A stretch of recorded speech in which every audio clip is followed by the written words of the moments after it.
This is the Healthy Business Podcast, the show for ambitious business owners who want to grow and scale in a healthy way. I'm Sarah Cook, and I'll be sharing with you tips, inspiration, and proven methods from leading business experts, entrepreneurs, and health and wellness professionals to help you grow your business with more income and having more impact, but in a way that works for you. Because when you have clarity and strategy, you can achieve the results you want.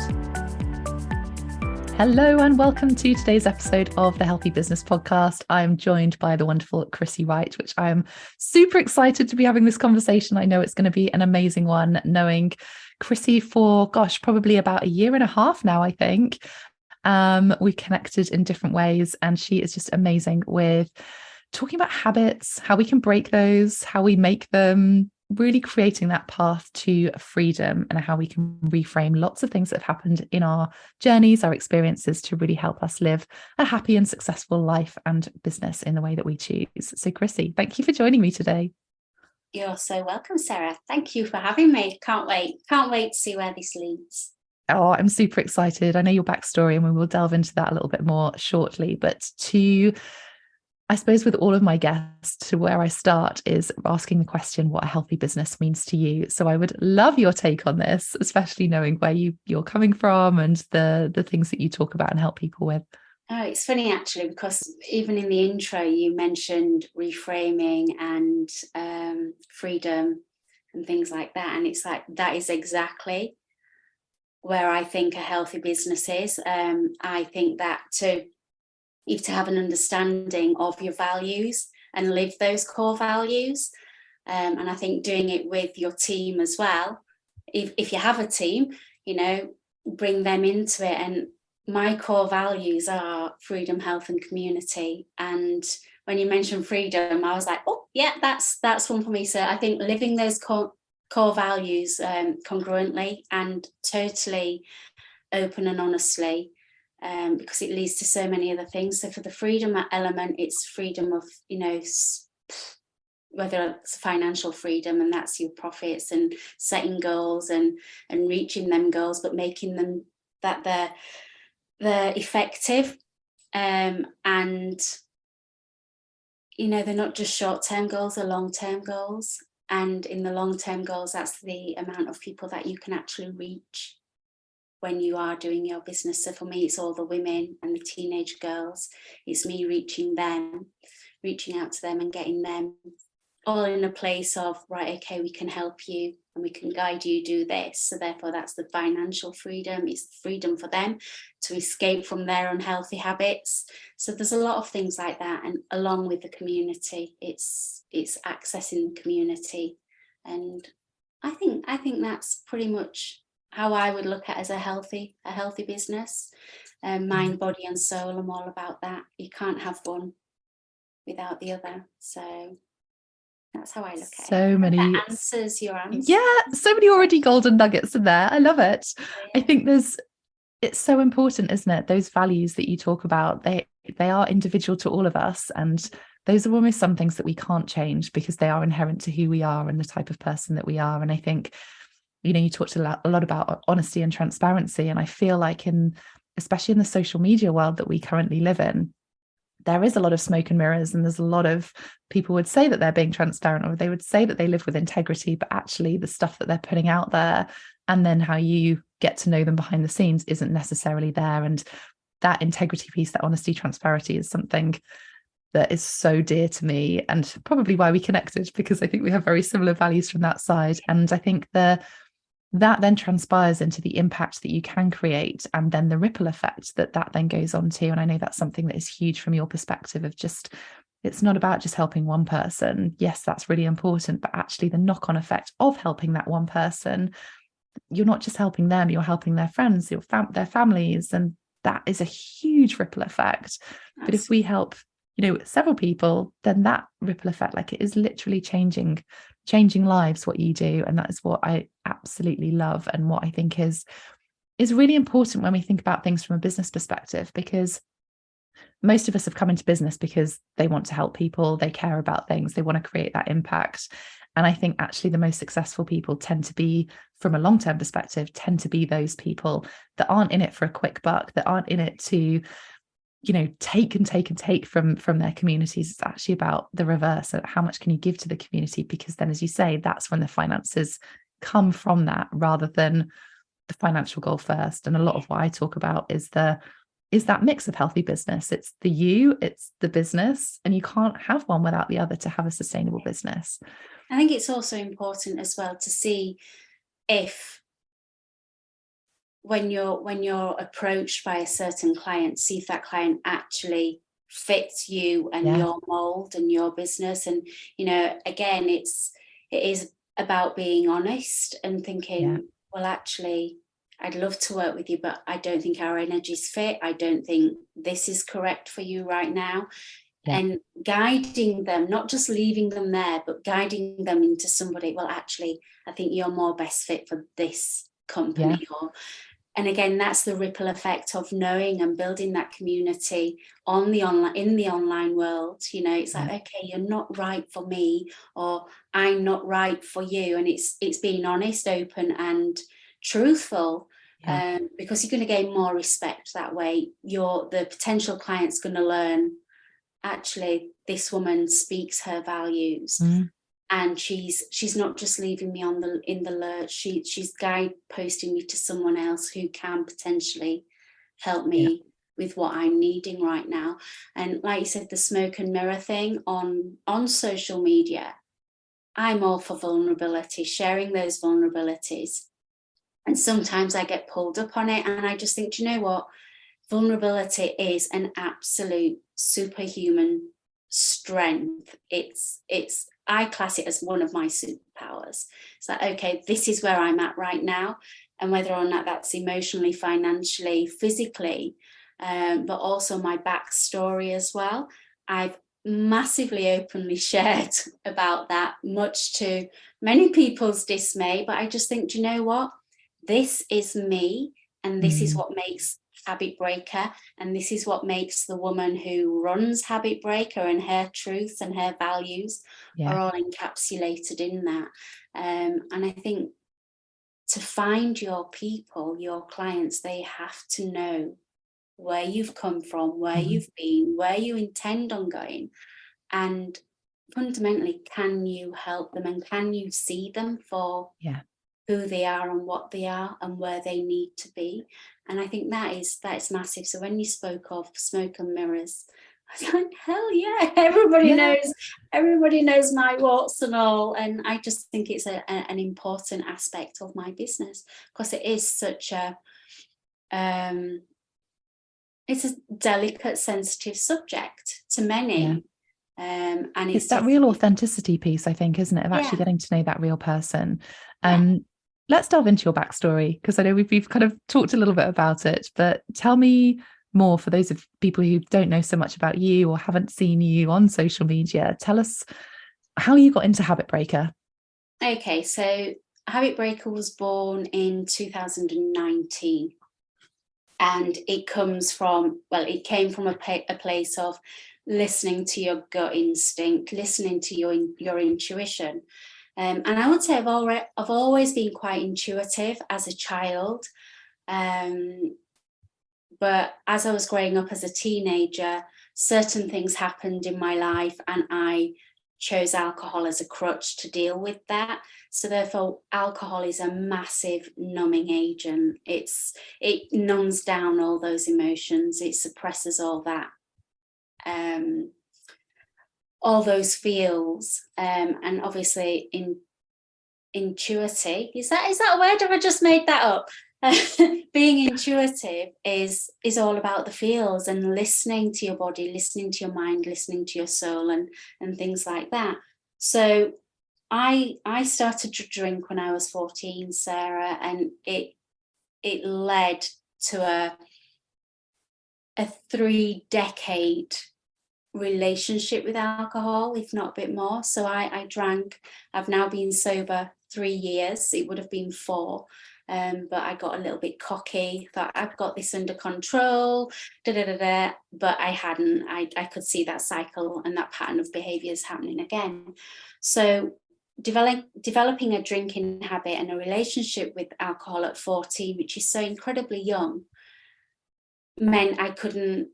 establish healthy relationships in a lot of other areas in my life, whether that's relationships with money, relationships with partners, love interests, things like that. My children, my family, every aspect was compromised because of alcohol. And it was this intuitive meeting that I had, feeling that I had in 2019. And I was literally, oh my gosh, I need to be somewhere else. And at that moment in time, I was in a very, very toxic relationship beyond belief, narcissism at its highest. So I was really quite weak in mind. And I ended up driving, and I was driving over a motorway bridge, and I've got to do this to figure out which is my left and right. To the right of me, I had a gent, and I thought, well, he looks a little bit peculiar. Each to their own. Drove on, and I had the biggest bellowing turn back, literally in my head, turn back.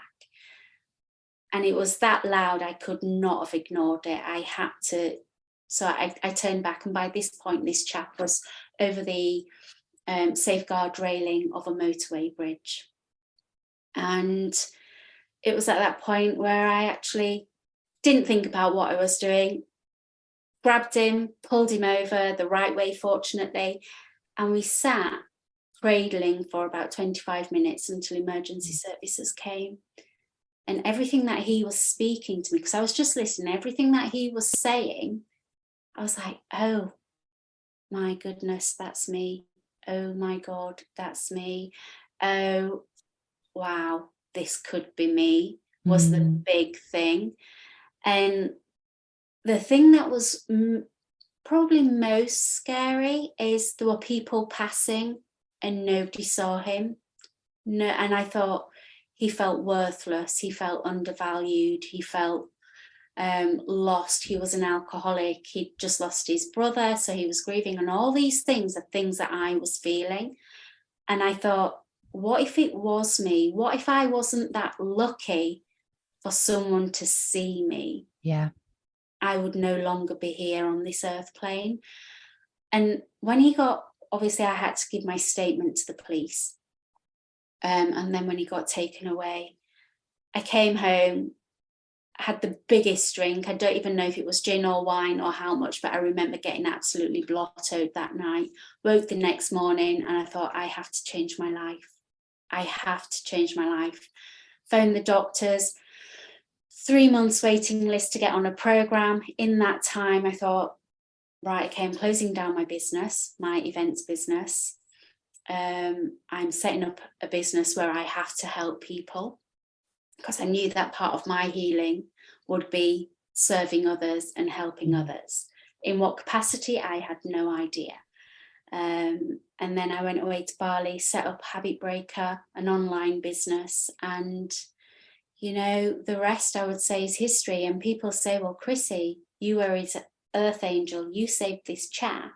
And I went, well, actually, no, he was my earth angel, because I've tried looking for him. I've asked, I phoned the police, I phoned the hospitals, and because I wasn't next of kin or any relationship, I've absolutely got no idea what's happening with this chap, whether he's alive, whether he's stable, whether he's no longer alcohol dependent. And I look at that as he's my earth angel, because he changed my life and put me on this path, which I now has given me the freedom that I need and very much deserved and desired. And I have no shame in that. I have no shame in sharing my story, because I think it's an important one to speak. and it is an incredible story, and thank you for sharing that with us, because I think it doesn't matter how strong those experiences are or whatever's going on in your world, we all have things that can trigger us. And I think what is amazing about you, and I had tingles on so many different occasions whilst you were sharing that story as well, is that you've used your experience to create impact and to help other people, and to not just change your life, but to change other people's, which is a little bit about what we were talking about right at the beginning of actually just helping one person in that ripple effect. And that's exactly what you did, is that even though you don't know who he is or what's happened to him now, that one instant where you turned back and supported somebody has had a huge ripple effect, because it's not just changed you, but you've then been able to change and support other people making changes. And I think that's just, for one, it's super inspirational, but I think also it shows that real authenticity about you and your business and how you want to help people, because it's so driven by impact and also what's possible, right? I think, the world has shifted so many times and on so many different occasions over the last few years, and it is the one constant is change, and that can affect people in different ways, and obviously alcohol is one of those things. I think there was a huge rise in people sort of having alcohol dependency and issues through that post-lockdown or through lockdown. And we're not necessarily just talking about alcohol in this sort of conversation, because whilst that's your story, I think whether it's addiction, that can feel quite a strong word for some people, but actually habits, that dependency on whatever it is, over exercising, overeating, or over, whether it's smoking, drinking, drug use, all of those essentially are habits. And that's the bit that I really want to kind of pull out for you, that if you're listening to this and thinking, well, I don't have a dependency on alcohol, this is still really relevant for you. And, for anybody, I think, of just having that awareness of what habits can lead us into, the actions we take, the results that we can create, the impact that we can create as well, not just on our business, but also in our personal lives. And that's really for you, I think, where the change is just amazing, in the sense of Habit Breaker it's not just about the alcohol side of things. It's not just about, being in midlife. It's wherever we are and whatever we're doing, like from 14 all the way through to where you are now. And you've been able to shift that is also a really important part of the story, that actually it's never too late. It's that decision point, whatever that decision is, to then be able to make those changes and create that action. I think it's also important as well, Sarah, to highlight, a lot of habits are born out of what we witness as we're growing up and things like that. So again, I've not only done that for myself, stopped myself drinking, I've also cut that generational cord. In so many other ways as well. And I think that's the importance of, you might look at what habit you have and think, well, I've always done that. And actually, my dad always did that, or my granddad or my grandma always did that. Even though you could see, looking back, it's not necessarily a healthy process, but yet you followed suit, because again, that's your community, that's your connection, and it is all about, okay, let's strip that back and let's really look at it. What habit is it that that's not serving you in a positive light? We all have something, and like you said, it doesn't have to be as drastic as, okay, I'm drinking more than the recommended 14 units per week, of alcohol.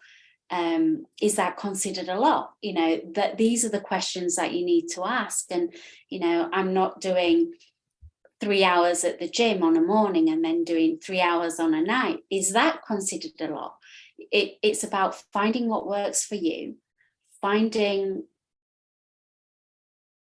that fine balance. And again, when you actually are trying to break a habit, the best thing that you can do to make that win of keeping that habit broken is formulating a healthier habit, a more positive habit. So, and it's like habit breaker, habit maker.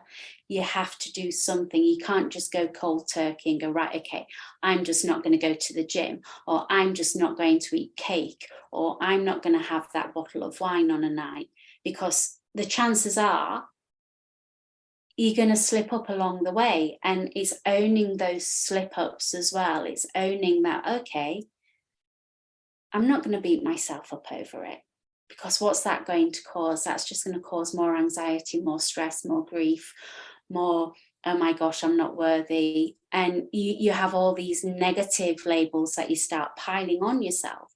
Whereas if you find something that you actually like doing, or maybe did before these habits became a massive piece of your world, you know, I often with my clients, I also always say, right, before you became a mum, before you became that CEO, before you became that business owner, before you became the wife, what is it that you actually did that brought you joy? Because that is my big thing is joy. To find your joy, I think you're very, very lucky, because I've spoken to women and I've gone, okay, what makes you happy? And you'll be surprised how many women can't answer that question, because their happy has been taken out of the equation, because they have become the mum, they have become the business owner, they have become the caregiver, the wife, and everybody else's feelings and everybody else's needs are met before their own. And this is a fundamental thing that I find in why we grasp onto the mummy needs a drink culture, or is it 5 o'clock yet, or, you know, all these other certain phrases.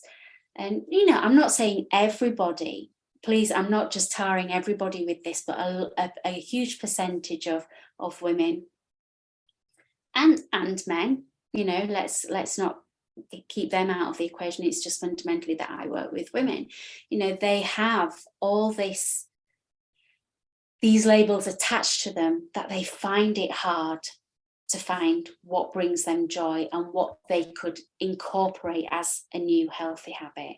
And I think that's something that needs to be addressed. You know, okay, it's important to have boundaries. And again, that's something that we teach within the system. It's okay, boundary setting. You know, it's not selfish. It's not selfish, because when you do create these boundaries, you're going to create a healthier, happier lifestyle for your family, for your children, for your business. And again, it's going back to the very first question, Chrissie, what do you see as a healthy business? It's going to create those foundations for you to create a healthier, happier lifestyle and work balance as well. Yeah, absolutely. And I think it all comes, I mean, just touching on that work balance piece, because I'm a big believer in actually it's not life or work, it is all life. And that work balance, that supports the life that you want to create. So many people are focusing so much on the results of their business that, as you say, they forget who they are, or they've got all these labels that they're trying to juggle these balls for, that they've lost that element of joy, or forgotten what that looks like, or actually feel guilty for even exploring that. And business should be fun. You've chosen to be in this business world, and it's not an easy route. You know, it has a level of uncertainty, it has a level of unpredictability. So the one thing we should be able to do is to have joy as that root center.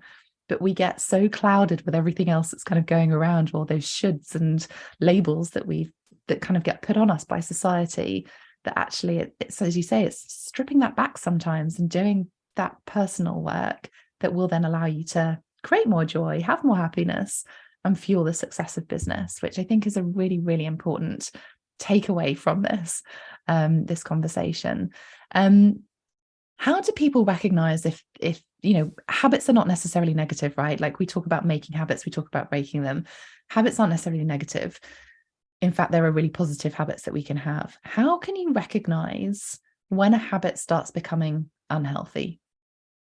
I think when it starts impacting certain levels of life.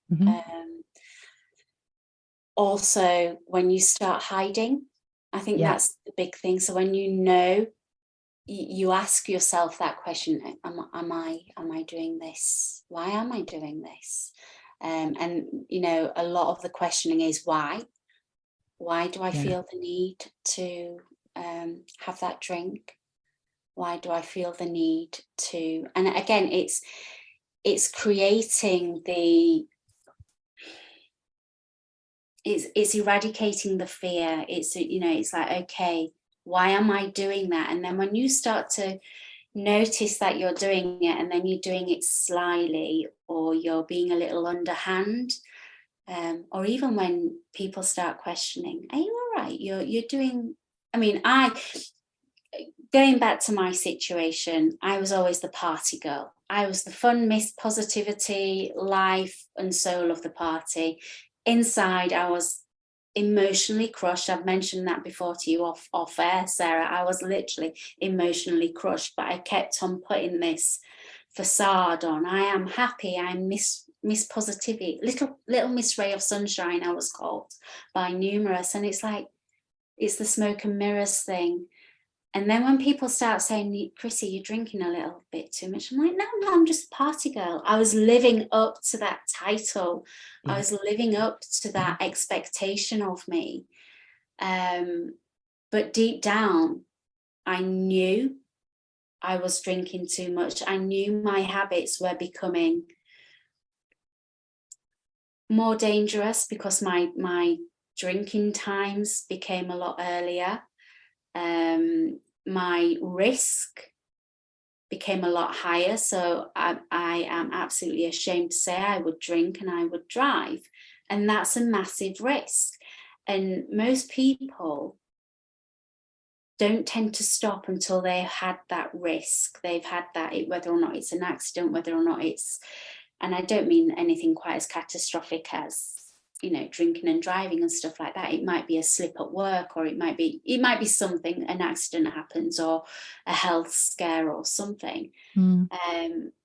Therefore, you can no longer hide it, if that makes sense. So I think when you start noticing that your level of behaviors increase, and you start to question that increased activity, that's when you know, right, okay, I have to do something about this, because it could lead into something a lot more catastrophic, which then would become a lot harder to break away from.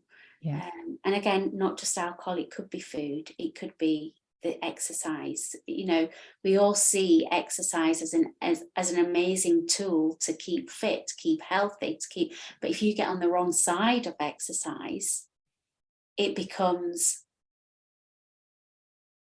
can become what's the word I'm trying to look for? It can become dangerous, let's say.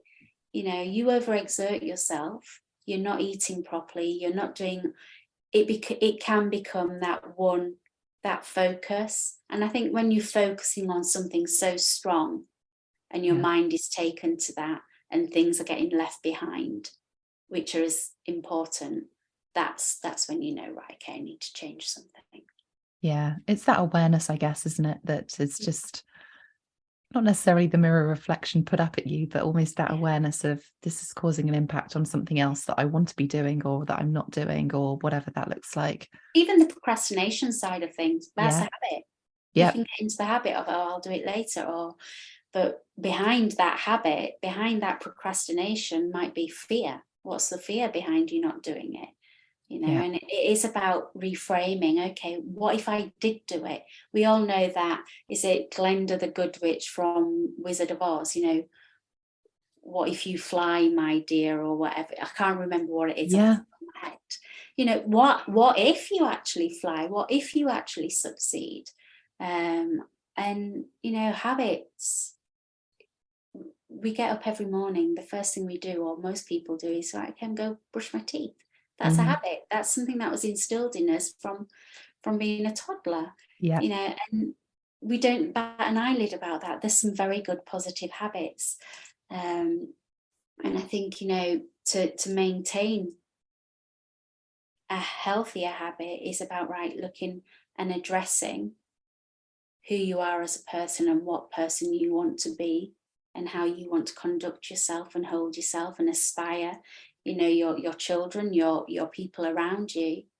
And fundamentally, it's about, okay, what's going to make me a better person, and how can I achieve that? Well, if I need to achieve that, I need to implement boundaries. I need to implement some form of system. I need to implement that habit, because that's going to make me better.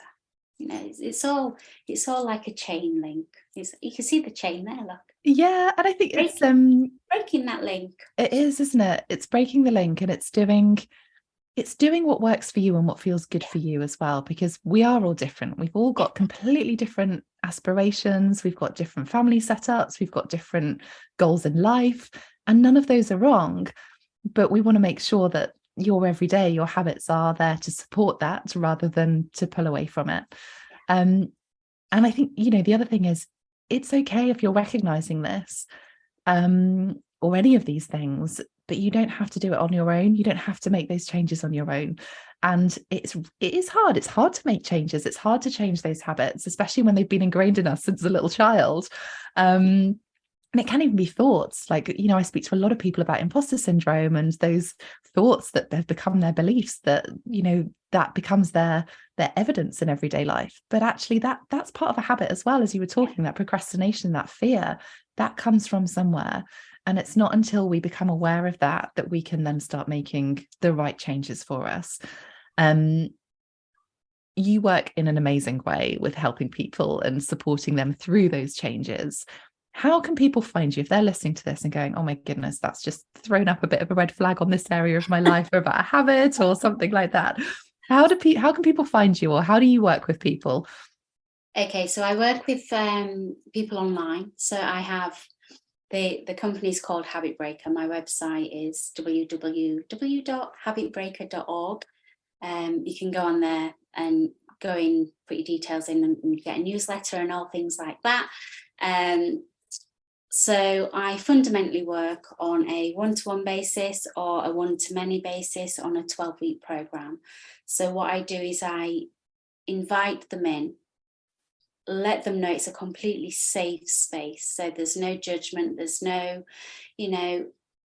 the fear has to be eradicated, because the biggest thing is, for me, it was, who would I become without that alcohol? I don't know anyone different other than Chrissie the drinker, Chrissie the dancer. Crazy Chrissie is another title I had. But it's about opening up and going, right, okay, come and work with me. I don't do the work for you. You have to do the work as well. And I take them through a 12-week program, and it's a reframing program. And it's an analogy. So I've got it here. So reframing is the realization. Okay, what is it that you need to change? What is it that can be made so much better? So it's realizing. A lot of the first week is all about the whys. And I just take them through this process. So envisagement, focus and fun, relaxation, action, mindfulness, mindset, inspiration, nutrition and exercise, grace and gratitude. All of these are wonderful key components into what we would go through. So I'm on Facebook, I'm on LinkedIn as Christine Wright's my Sunday name. I must have put my Sunday name in there. So Christine Wright on LinkedIn. Facebook is at Habit Breaker 2019, I think. And I think that's the same for TikTok. And my Habit Breaker, at My Habit Breaker, is Instagram. So I'm on all the socials. I'm dead approachable, Sarah. As you know, I will, like I said at the beginning of this podcast, if I'm not the right fit for you, I'm sure I know somebody within my online world who is the right fit for them. And, within Habit Breaker itself, we do have a team of experts. So we do have, like hypnotherapists, I have voice vibration healers, I have positive psychologists. I have the people who I've bonded with and who I've equipped myself with and used their products. So I know them as a person, and I know the results that they have.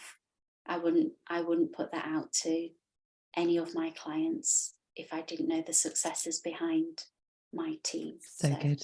That's really so good. Go and check Chrissie out. She is amazing in what she does.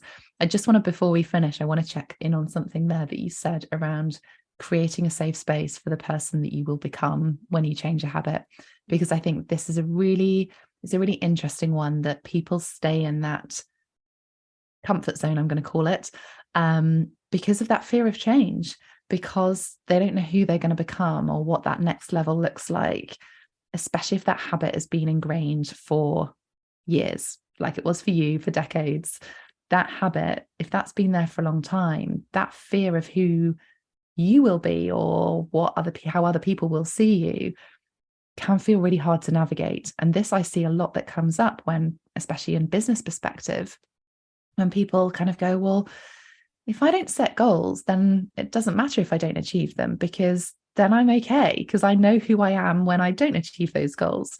I don't know who I'm going to be when I achieve that next level of success. I don't know how other people are going to be reacting to me when I've got that next level of money or doing this different program or whatever that looks like.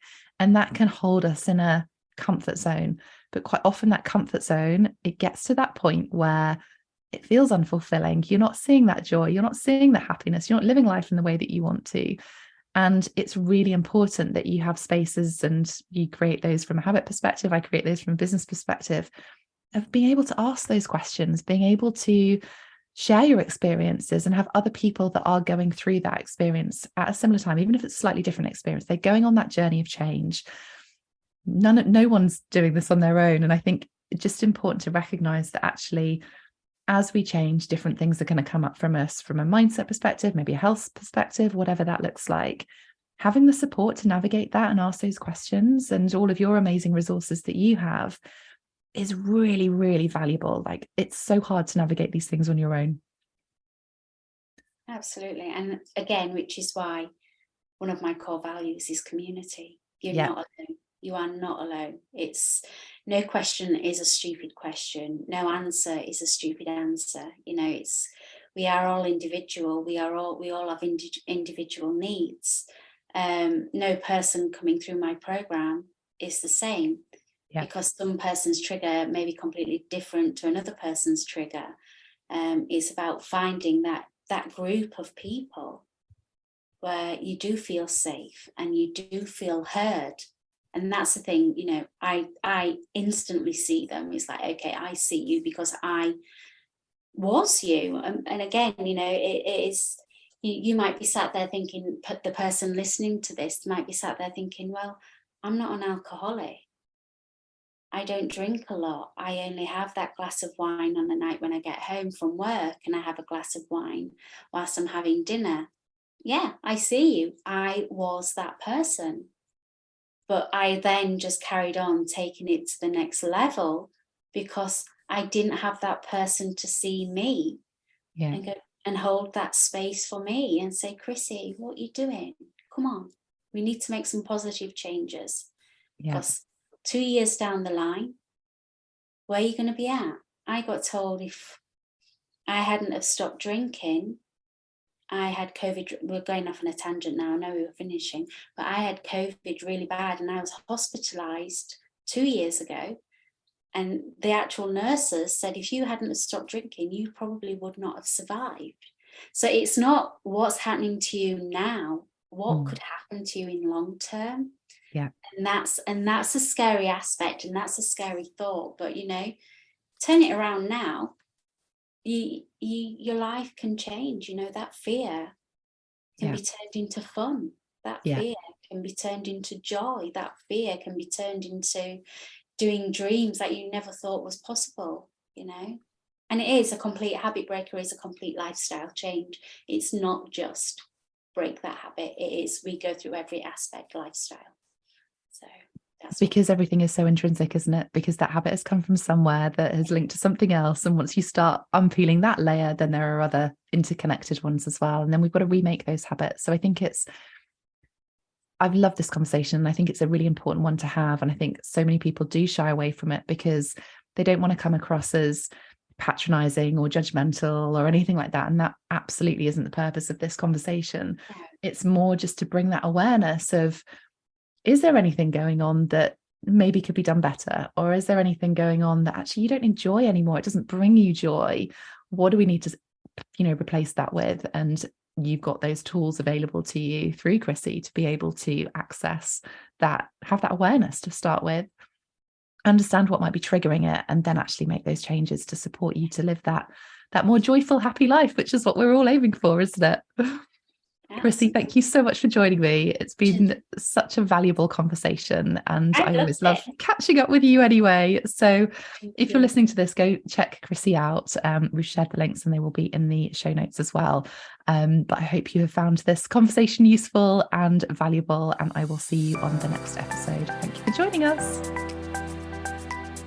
Thanks for listening to the Healthy Business Podcast. To get your free checklist with 1-minute hacks to accelerate your business and find out more about our community, head to my website, sarahcookmarketing.com/healthy business.